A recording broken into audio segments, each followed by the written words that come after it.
Voilà, et donc le nouveau guide suprême iranien, Thierry Arnaud, ça n'est rien d'autre que le fils de Khamenei qui a été tué dans le cadre de cette intervention américano-israélienne. Oui, et il est là sur l'image. Symboliquement, c'est évidemment une annonce très forte. Alors, elle était attendue. C'est vraiment le signe le plus clair qu'on puisse donner que ce régime iranien est toujours là, d'une part, qui s'inscrit dans la continuité, d'autre part. Il était, semble-t-il, pas très loin du guide suprême au moment où celui-ci a été tué par les forces israéliennes. À ce moment-là, il aurait perdu sa femme, il aurait perdu l'un de ses enfants aussi, au moins. Il aurait été lui-même légèrement blessé par ce bombardement israélien. Et donc les choses sont parfaitement claires. J'ajouterai à son sujet que son nom avait été évoqué depuis plusieurs jours maintenant et que la question avait été posée à Donald Trump. Est-ce que l'hypothèse de voir Mojtaba Khamenei devenir le guide suprême américain pourrait convenir aux États-Unis et à son président? C'est Axios à nouveau qui avait eu cet entretien avec Donald Trump. La réponse avait été très claire du président américain. Il avait dit c'est inacceptable et il considérait que le fils d'Ali Khamenei était, je cite, un poids-plume, un lightweight, et qui donc ne pourrait pas convenir à une solution politique qui serait acceptable pour les États-Unis. Et par ailleurs, les Israéliens ont dit autre chose d'important aussi, c'est que à partir du moment où le nouveau guide suprême israélien serait nommé, il deviendrait pour les Israéliens une cible. Une cible, la cible numéro 1, et on verra ce que ça implique et ce que ça peut vouloir dire, mais un détour quand même par Washington, puisque Antoine Lelard est de nouveau connecté avec nous. Et ce qu'il faut dire, Antoine, c'est que quelques heures avant l'officialisation donc de la nomination de Mojtaba Khamenei en tant que nouveau guide suprême iranien, Donald Trump a d'ores et déjà prévenu en disant « il n'ira pas loin sans mon aval, cet homme-là ». Exactement, déclaration très menaçante de Donald Trump qui a déclaré dans un entretien à NBC que le prochain guide suprême ne fera pas long feu sans son aval. C'est clairement une menace d'éliminer le prochain guide suprême si celui qui est choisi ne convient pas à Donald Trump. Et vous l'avez dit, le fils d'Ali Khamenei, Donald Trump n'en voulait pas. Il l'a déjà fait savoir cette semaine. Il a également, dans cet entretien à NBC, dit quelque chose d'intéressant, Donald Trump. Il dit qu'il peut tout à fait s'accommoder de quelqu'un qui serait issu du régime actuel. Trump dit qu'il faut simplement que ce soit un bon dirigeant. Il faut comprendre en fait que Donald Trump cherche quelqu'un à l'intérieur du système qui serait prêt à retourner sa veste et à faire allégeance aux États-Unis, quelqu'un qui serait à la botte de Donald Trump. Ça veut dire que Trump ne croit plus du tout, là on en a vraiment la confirmation, à ce scénario d'un soulèvement populaire, d'une révolution en Iran qui porterait au pouvoir quelqu'un de la société civile. Et ça n'est pas du tout un scénario que Donald Trump souhaite. Alors le problème, c'est que Donald Trump veut avoir son mot à dire dans la désignation du futur dirigeant iranien, mais ça ne se passe pas du tout comme prévu, notamment parce que les candidats qui avaient été identifiés par les États-Unis pour éventuellement prendre la suite d'Ali Khamenei ont tous été tués, ou une bonne partie d'entre eux en tout cas ont été tués dès les premiers jours de frappe. Par ailleurs, le ministre des Affaires étrangères iranien, qui était à la télévision américaine ce matin sur NBC, a dit à Donald Trump qu'il n'avait pas à se mêler de ses affaires et que c'était aux Iraniens et aux Iraniens seulement de désigner leur prochain dirigeant. Merci beaucoup Antoine Lelard en direct de Washington. Mojtaba Khamenei, fils du guide suprême iranien Khamenei qui a été tué dans le cadre de cette intervention israélo-américaine, et donc le nouveau guide suprême iranien, ça y est, c'est officiel. On parle quand même, Didier François, de l'homme qui avait pris la direction, c'était en 2009, de la milice Basiji qui avait comme mission de lutter, de réprimer la protestation dans la rue. Donc il n'y a pas vraiment un message d'apaisement là ce soir au travers de ce choix. Oh non, il ne faut pas s'attendre à des messages d'apaisement. Oui, il a du sang jusqu'aux épaules, ça, il n'y a strictement aucun doute. La question quand même qui se pose, c'est que tout dur qu'il soit, tout fils, je pense qu'il a été essentiellement nommé parce qu'il a le même nom que son père et qu'il y a une volonté peut-être d'essayer de montrer une continuité, oui, enfin d'une stabilité du régime, toujours dans cette situation-là. La première chose qu'ils veulent faire, c'est ça. On sait que ça a été compliqué, qu'il était opposé au frère de Larijani, qui lui-même a vraiment les mains sur les manettes. C'est-à-dire que, de toute façon, je trouve, encore une fois, je suis pas un vrai spécialiste de l'Iran, mais Le fils ne remplace pas le père pour de vrai. Parce que le père, il a une histoire, il est là, il était un peu le symbole de la révolution de 79. Il a remplacé Khomeini. C'est une autre génération. De toute manière, c'est une génération qui a été liquidée.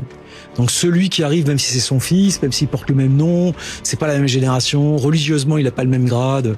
Il est pas reconnu pareil. Il aura pas le charisme. Donc de toute façon, quoi qu'il arrive, ça affaiblit un peu le système guide. En sens obédience religieuse absolue, qui avait le contrôle sur tout. Oui. Parce que le fils n'aura pas le même contrôle sur l'appareil militaire, sur l'économie en partie, mais il sera obligatoirement en partage de pouvoir avec ceux qui sont aujourd'hui aux manettes. Et on le voit, la Larijani, le Conseil de sécurité, Oui, mais ça, c'est des changements qui ne concernent finalement que ce régime iranien. Oui, mais c'est fondamental. Oui, mais je veux dire, quel est le message en fait, quel est le message aux Américains et aux Israéliens? En fait, le message aux Américains et aux Israéliens, vous avez bien compris qu'on l'aura pas publiquement. C'est-à-dire que ils vont pas faire les négociations autour d'une table en disant bon, voilà les propositions qu'on va leur faire. Les négociations, elles sont sous la table. Parce que cet homme peut être susceptible de négocier. Mais Trump, lui, il a dit clairement ce qu'il voulait. Il s'en fout avec qui il signe. Lui, un autre, un barbu, pas barbu, ils seront tous barbus de toute façon. Lui, ce qu'il veut, c'est obtenir le fait qu'il y ait plus de nucléaire, le fait qu'il y ait plus de missiles et un réalignement. Si le gars qui a le pouvoir, quel qu'il soit, lui cède là-dessus et le lui amène, il prendra.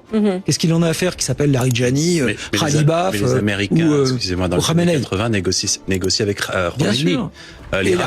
L'Iran Gate. Oui, bien sûr. C'était quand même avec les Israéliens qui négociaient secrètement avec Khomeini parce qu'ils voulaient pas que l'Irak soit trop fort. Donc voilà, pourtant c'était Khomeini. Absolument. Donc ça sera pas publiquement. Il faut pas s'appuyer là-dessus.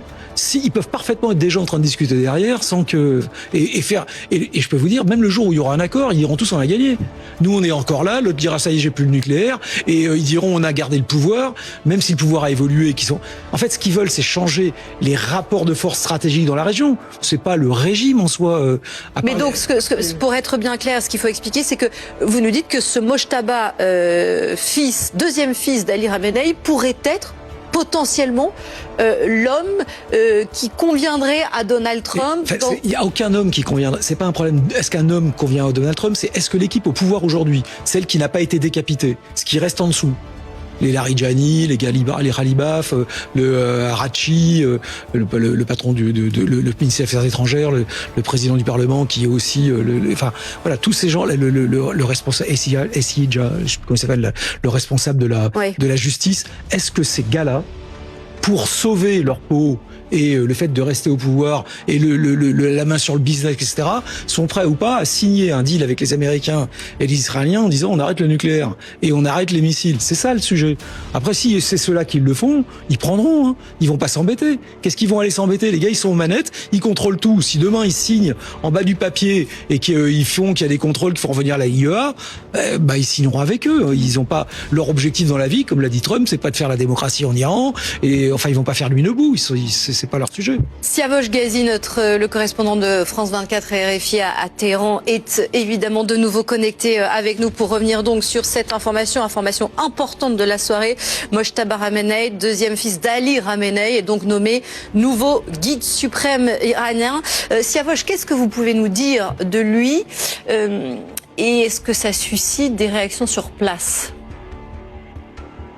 Écoutez, on présentait sa nomination depuis cet après-midi parce qu'il y avait eu de nombreuses déclarations des membres de l'Assemblée des experts qui donc disaient, qui allaient dans le même sens, et d'autres disaient que donc il fallait se précipiter pour mettre fin à ce vide politique créé après la mort de l'ayatollah Ali Khamenei. Mojtaba Khamenei, c'est en fait l'homme de l'ombre en quelque sorte. Il n'a jamais eu de poste politique. Il n'a jamais fait de discours politique. On n'a jamais entendu parler des affaires politiques du pays. Mais c'était un homme très proche de son père. Il travaillait dans son bureau et donc il était impliqué directement dans la gestion des affaires du pays à côté de son père. Et donc c'est un homme qui connaît les dossiers il sait il sait de quel travail il s'agit. Alors, il y a plusieurs membres de l'Assemblée des experts qui ont affirmé que le cap ne changera pas et que la voie tracée par l'Ayatollah Ali Khamenei sera poursuivie par le guide suprême iranien avant qu'on connaisse que son nom soit annoncé officiellement. Mais on peut penser que le choix de Mojtaba Khamenei signifie que c'est la ligne ferme qui l'a emporté, parce qu'il y avait d'autres noms qui étaient avancés, par exemple le nom de Hassan Khomeini qui est le petit-fils de l'Ayatollah Khomeini, le fondateur de la République islamique. Ces derniers mois, on le voyait de plus en plus mis en avant à différentes occasions, par exemple lors d'une cérémonie où il a reçu des militaires des militaires, alors que normalement c'était le guide suprême iranien qui les recevait. Donc juste pour rappeler une rencontre qui avait eu lieu avant la révolution islamique de 1979, alors que le Shah d'Iran était en place. Donc on pensait que ça pouvait être lui qui pouvait être choisi, et ça n'a pas été le cas. Et puis aussi il y avait un autre prétendant, Hassan Rouhani, qui a été président de la République, et ces derniers mois il a fait des déclarations très critiques à l'égard du pouvoir, en affirmant notamment que il fallait, après les manifestations et le mouvement de contestation de début janvier, il a fait des déclarations pour dire qu'il fallait un réel changement dans le pays pour répondre aux aspirations et aux demandes de ceux qui sont descendus dans la rue. Une manière de dire qu'il fallait changer de guide suprême iranien à l'époque, avant même que cette guerre ne soit déclenchée. Donc c'est la ligne dure en principe qui est choisie, mais on va voir. On n'a pas encore de déclaration politique de Mojtaba Khamenei, mais on va voir ce qu'il va dire lors de son premier message politique.